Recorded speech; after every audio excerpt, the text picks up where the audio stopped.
The grinding sound of alligators' teeth echoed through the misty waters of the Okuku River, where the unlucky met their end.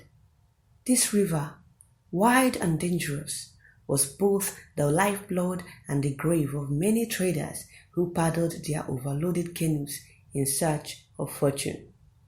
But those of us born in Okadigo, the river was not just a body of water, it was a silent witness to our successes and tragedies. My father, Chief Emeka, had built his wealth on these waters, and from childhood I had watched the strong-armed paddlers struggle against the tide, knowing that one mistake could lead to death. But my father did not fear the river. He was a man of wealth and power, an Ideji, one who held the yam, a symbol of prosperity amongst the Igbo. He owned vast farmlands, where slaves and free men alike toiled to produce tubers of yams that were carried in his mighty canoes down to Ahiofemere, where they were exchanged for barrels of palm oil, dried fish, and foreign luxuries. My father was not just a businessman. He was a man of vision. He had seen the way trade was shaping the future and made sure his wealth did not only lie in the soil but also on the waters. His canoes, large enough to hold 30 barrels of oil each, were commanded by his most trusted slaves and paddled by men whose strength rivaled that of the river itself. But the Okuku River was not always kind. One rainy season, when the clouds were dark and restless, a canoe carrying some of our strongest men and some goods sank into the depth of the river. Those who could swim struggled against the raging currents, but the ones who were not fast enough, the river took them. I was only a boy when it happened, but I still remember the chilling sound of the alligators feeding, the crushing of bones between their powerful jaws. The water, which had carried my father's wealth for years, had swallowed his men and his goods without mercy. Yet my father did not weep. He simply sent another canoe the following season. He was a man who understood that life and death walked side by side, and one could not afford to hesitate when the future called. And yet, despite his strength, he could not stop death when it came for my mother. My mother's name was Adugo, and though she never held a title, she was the quiet force behind my father's success. While he was known for his booming voice and fearless trade journeys, she was the one who ensured our home remained strong. Adugo was not born into wealth. She came from Umunze, a small village where the red earth clung to your feet and the wind carried the scent of roasting yams in the evening. Her father, my grandfather, a simple man named Mazi Okeke, was a storyteller, known for gathering children under the Odara tree to weave tales of ancient warriors and trickster spirits. But storytelling did not put food on the table, and so when my father, already a successful man, saw my mother at a village festival, he decided she would be his wife. She was young, beautiful, and strong-willed, everything that attracted a man like my father. He sent kola nut and palm wine to her family, and before she could even understand what was happening, she was married off to a man twice her age. At first, she struggled. Life in Okadigo was different from the slow rhythms of Umunze. Here the men spoke with authority, and the women knew their place. But my mother was not a woman who would be swallowed by silence. Though my father was a man of business, she spoke to his decisions, guiding him with wisdom that even the elders respected. She did not sit idly in the compound like other wives of wealthy men, gossiping and lazing about. Instead, She oversaw the planting seasons, managed the household, and ensured that our slaves were treated fairly. She understood that the true wealth of a man was not only in his band, but in the loyalty of those who worked for him. And yet, despite all she built, death did not spare her. After giving birth to me and my younger brother Esomchi, my mother fell sick. Best dibias were called. The sacrifices were made, but nothing worked. Day by day she faded until she was no more than a shadow of the woman who once walked these lands with the strength of a lioness. Before she died, she called her favorite servant Mamai, a slave girl with skin as fair as the moon and hair as dark as the river at night. Mamai, promise me you will care for my sons as if they were yours, she whispered, her voice weak but filled with a kind of authority that came from years of resilience. And Mamai swore, Ma, I will take care of your children as though they were mine. Without our mother, our home changed. Mamai, the woman who had once been our father's slave, but became his wife, she was different from the other women of Okadigo. Her skin was pale, her hair long and dark. She spoke many languages and carried herself with the grace of a woman who had known both wealth and suffering. My father had married her not just out of necessity, but out of deep respect. Mamai gave birth to our half-sister, Naana, a girl who inherited her mother's beauty and quiet strength. But beauty in a world ruled by men could be both a blessing and a curse. Mamai, who had been purchased by my father at Ahiofemiri, became the one who raised us. She was not of our people. Her father had been a traveler from across the seas, and she had been captured by pirates before being sold. Yet she loved us as if we had been born from her womb. But love was not enough to make us the same. I, Ebumchi, grew up knowing that my future was already written in the land, the business, and the river that flowed through our village. I grew into a man like my father, diligent, hardworking, and focused on expanding our family's wealth. I learned the trade routes, mastered the seasons, and gained the respect of the men who worked for us. I was quiet, disciplined. I had spent years watching the slave paddlers guide our canoes through the dangerous waters, listened to traders as they haggled over prices, and memorizing the wisdom of my father's dealings.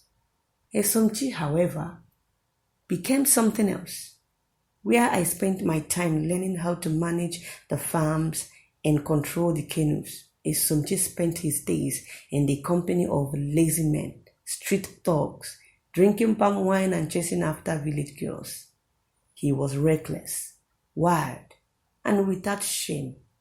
Our father had no patience for him, but I tried to keep the peace between us. I wanted to believe that one day Esomchi would grow up, take responsibility, and see the value of the life we were blessed with. Because we were brothers, I excused his behaviors, believing that one day he would change. But as time passed, I realized I was wrong. Esomchi's sin grew bolder. As Nana grew, so did attention she received, especially from my own brother, Esomchi. I noticed the way he looked at her, not as a brother should, but as a man desires a woman. At first, I told myself it was my imagination. Maybe I was overthinking things. But soon, even our father took note of it. One evening, he called Mama and told her, I will send Naana to the white man's land to study. She will be safer there. Mama, protective of her only daughter, refused. If she must leave, let it be to her husband, not to strangers. What my father did not know was that Mama had secretly found her father, the man from whom she had been stolen as a girl. They had been in contact, and she had already arranged a marriage between Naana and a young man from her father's kindred. But before those plans could be fulfilled, Esomchi's sin brought ruin to our house. When he realized that he could never have Naana by choice, he took her by force. And in doing so, he set himself on a path from which there was no return. Naana, for her part, seemed unaware at first. She was a beautiful girl, but she was gentle, kind-hearted. There was something innocent about her. She and I had shared a bond growing up, and I felt protective of her, especially after our mother's death. Mama had raised us, yes, but she was always distant in her own way. Naana needed to know that there was someone who would stand up for her in this house. But I had no idea how far Esomchi's obsession would go. It wasn't until one evening, when our father was away on one of his business trips, that I found out what Esomchi had done. I had been sitting in the courtyard, reading over some ledgers that my father had left behind. I don't know why I didn't feel the unusual weight of concern that night. I should have checked on Naana.